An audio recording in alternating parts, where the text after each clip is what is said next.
this week on Ultimate Outdoor Adventures TV.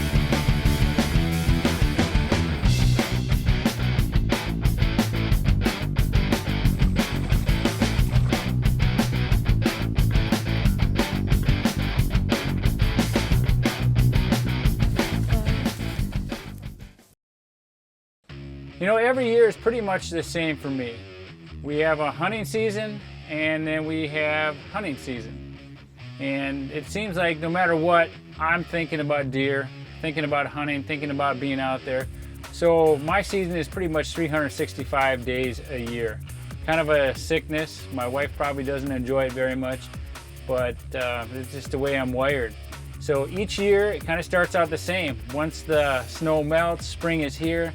I'm excited about what we have coming up in the fall.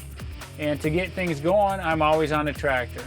And this year, a little bit of a change. For the past 20 years, 25 years, I've been on a little 40-horse tractor with no cab.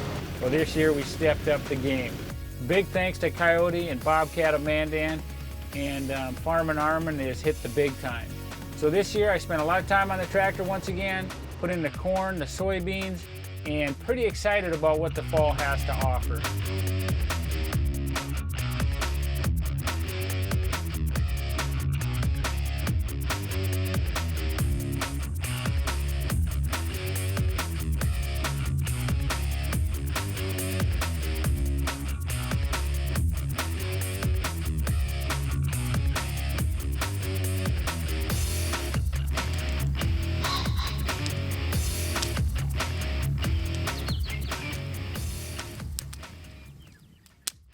Well, coming into this season, I really had no idea what deer we'd be going after. I really didn't know what we had left through the winter. So the way you find out is get the covert cameras running and put the Big and J out. And sure enough, it did not take long. We started getting multiple bucks on camera. But there was one buck in particular, a big 10-pointer, and he was not camera shy. He showed up on camera every time I checked it. And he was in an area that was very huntable. And the cool thing is that we saw him one day crossing the river, so I put up one of the covert cameras, put it on video mode, and sure enough, I got him crossing the river with a couple of does. But the cool thing about it was there was a thunderstorm coming behind him, and the clip turned out to be awesome.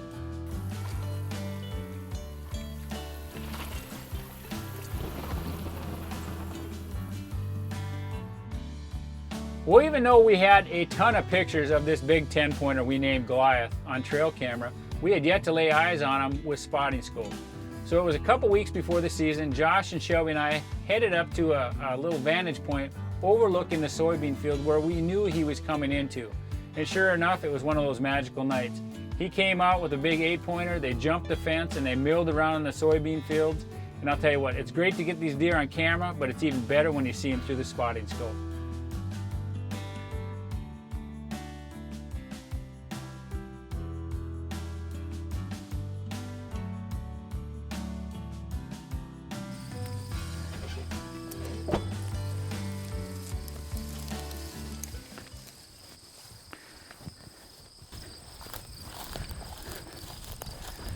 Got a nice southeast wind.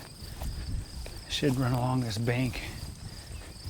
And if the deer do what they've done before, they're not gonna smell us until it's over. And look at this. Oh my gosh, Kurt, I just found that big shed. It's right here. That big 10, the one that I found down here earlier, he's sitting right there. I've never found one like this.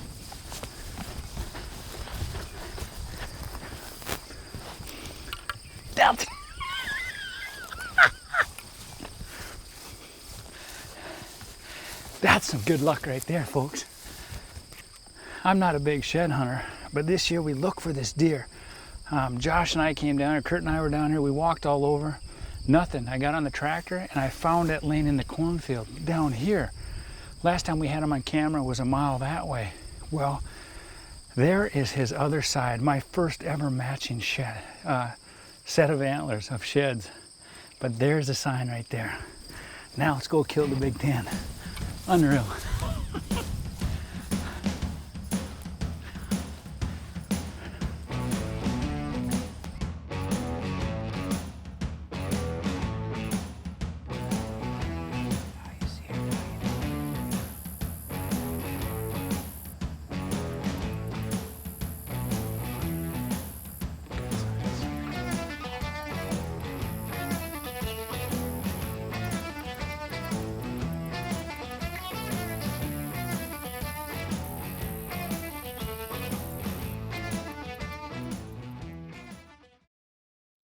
You know, one of the things we really look forward to, not just only the hunt, is just being down at the cabin, being with friends and family.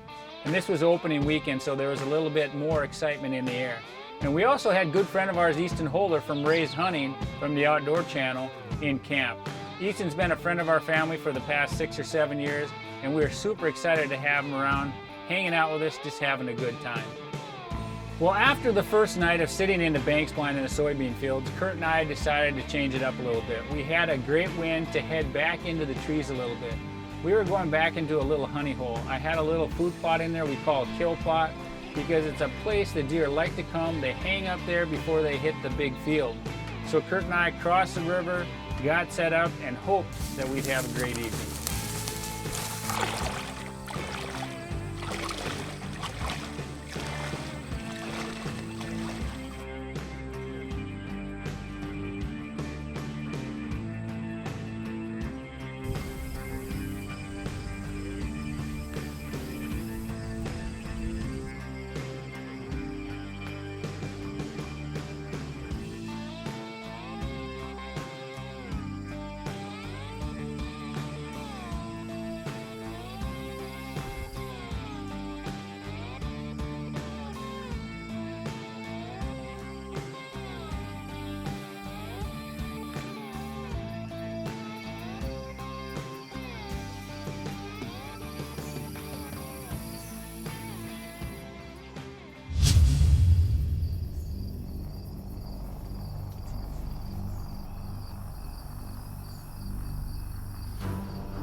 I just hammered him. Look good. It looked good. Oh my gosh. He was right at 30 yards. I ranged the clearing and he came in and was just working his way back to that field. And I didn't want to grunt him and stop him, so I shot him as he was moving real slow. But we're gonna get down and we're gonna look for blood. I'm thinking he's not gonna be very far because I made a good shot, but we'll give him a little time. Here's the blood here, John.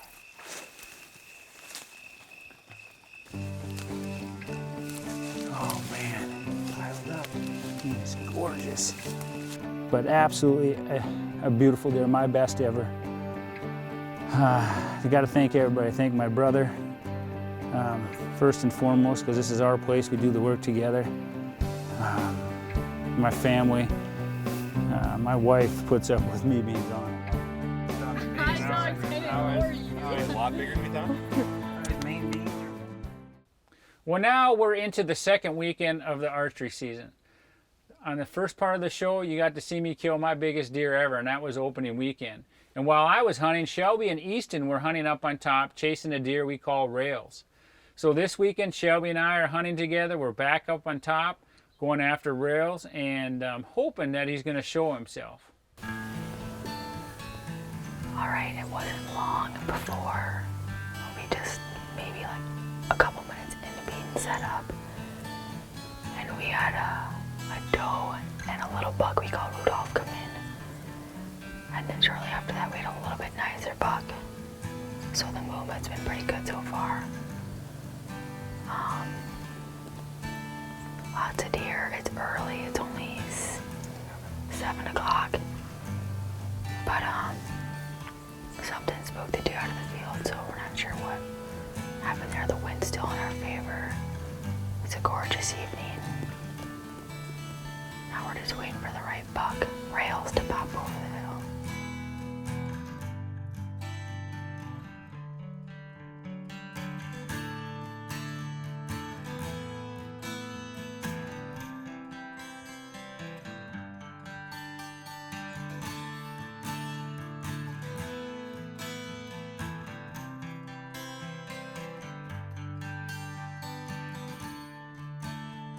Well, Shelby and I had a great sit last night. We saw a lot of deer, but not the deer she was looking for.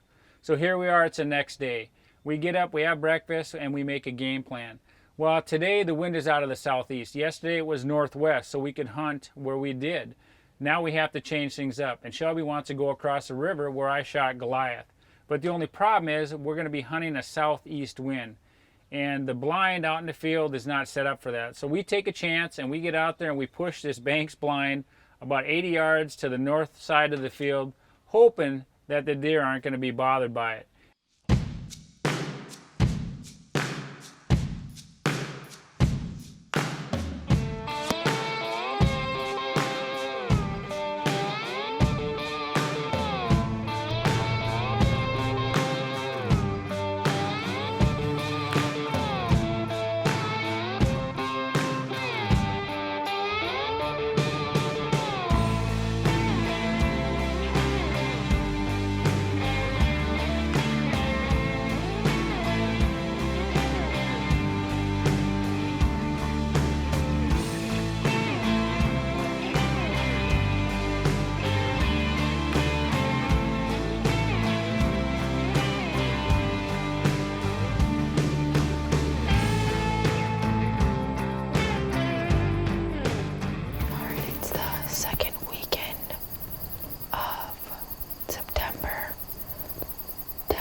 Soybeans on one half of the food plot, and then a few weeks later he came in and planted soybeans, oats, and millet on the other half to keep it greener longer, and it seems to be working.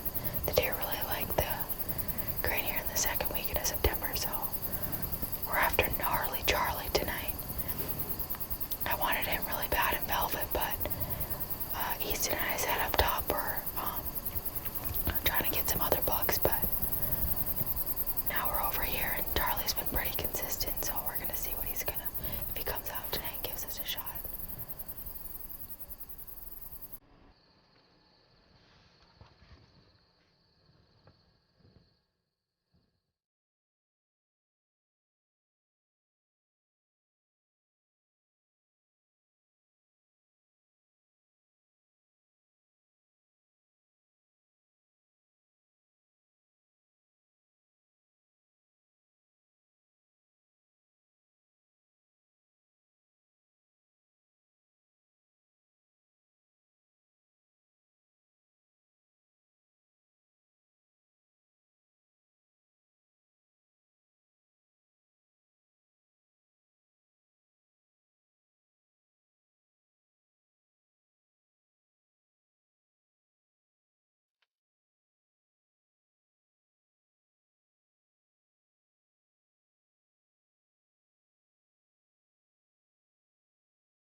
This is a good sign. This is a very good sign. Oh my gosh. Okay, this is awesome. Blood, blood, blood, blood, blood, blood.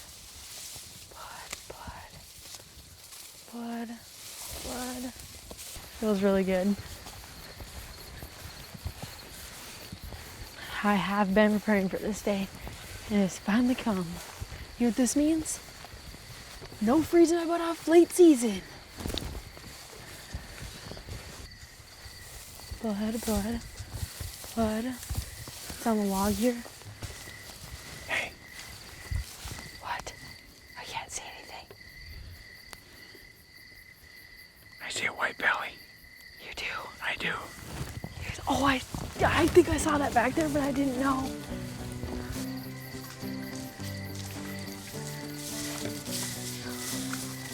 This is awesome.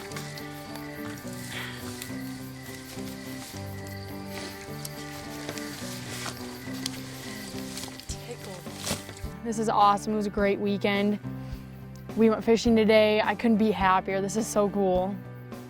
I've been waiting to shoot early season and it finally happened. This is awesome. He's a cool deer. Gorgeous. Taxidermy services provided by Dakota Taxidermy, capturing the spirit.